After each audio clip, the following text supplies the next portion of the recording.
Huawei CEO just went on record to say that if Apple were to be banned, Huawei would protest. We have a list of a ton of changes that will be coming to iPhones either this year or the next, and Qualcomm and Lenovo just announced their plans to make the first 5G computer next year. I'm Jaime Rivera, and I think that we will need a comments video for the comments video, because the amount of comments we got yesterday on the recap was insane. Thank you so much, guys. This is Pocketnow Daily, brought to you by Dashlane.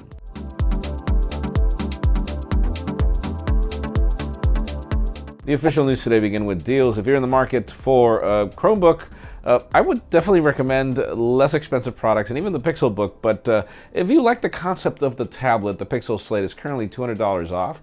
I don't recommend the Celeron variant, which is already sold out, sadly for those people that bought it. The M3 is a little better. That one's pretty much at the price of the Celeron, but I do recommend the higher tier i5 and above, which is the one I have. That one works fine.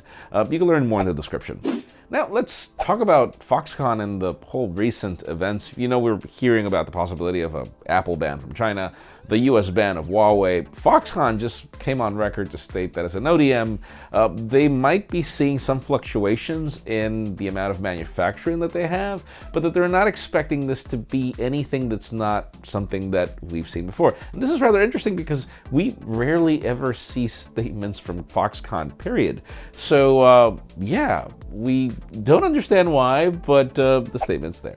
Now let's talk about Qualcomm and Lenovo, as Computex is currently happening in Taipei.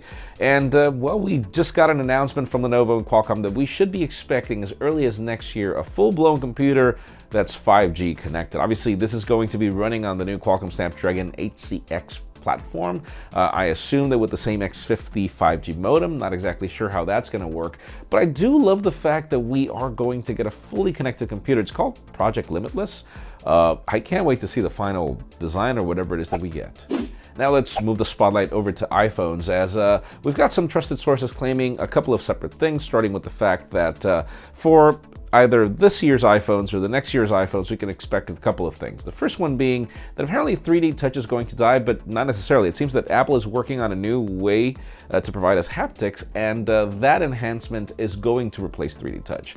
On the other hand, we also hear that, well, we will be getting Touch ID back on iPhone somehow. We're not exactly sure on which one, because if you remember the rumors, it was all over the display. You could unlock your phone with your fingerprint. That sounds fantastic. And we also even hear that Bluetooth is finally going to work as it's supposed to. Multiple devices being connected to one iPhone. That's all great, in addition to 5G connectivity. All these things are expected. We're just not sure which generation. And also in addition to that, we also hear of an iPhone SE2 probably making that launch that we've been expecting for like forever.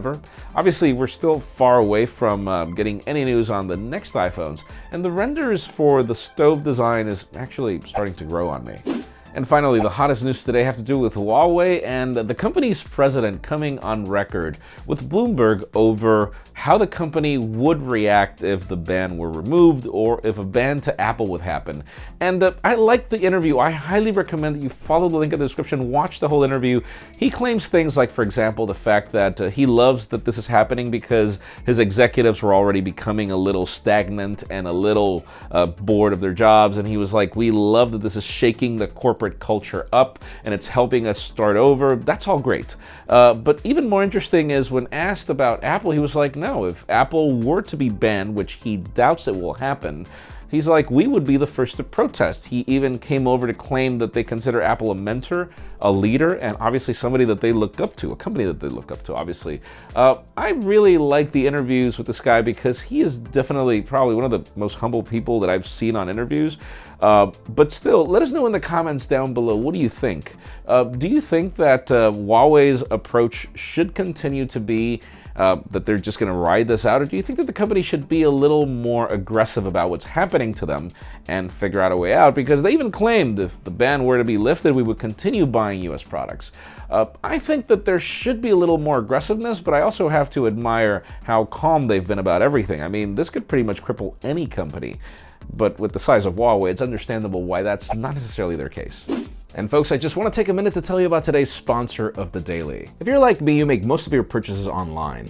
Unless it's Amazon, that means you have to spend a while filling in personal information like your credit card and shipping address when you buy something online. With Dashlane, you never have to do that again. See, Dashlane works across all of your devices, including Android, iOS, Windows, and Mac, and stands ready to autofill your info to save you time. It also has some really great free bonuses, a VPN to prevent prying eyes from tracking what you do and download online. So try Dashlane for free for 30 days by going to dashlane.com/pocketnow and using coupon code POCKETNOW to get 50% off Dashlane Premium. Friends, again, if you want to get the news earlier, follow us on Pocketnow.com and subscribe to both our channels, English and Spanish, for more videos like this one. You can also follow us on social media as our extended coverage happens on Instagram. And you can also follow me for weird running photos. Please give this video a thumbs up if you like what you saw. I'm Jaime Rivera. Thanks so much for watching. We'll see you tomorrow.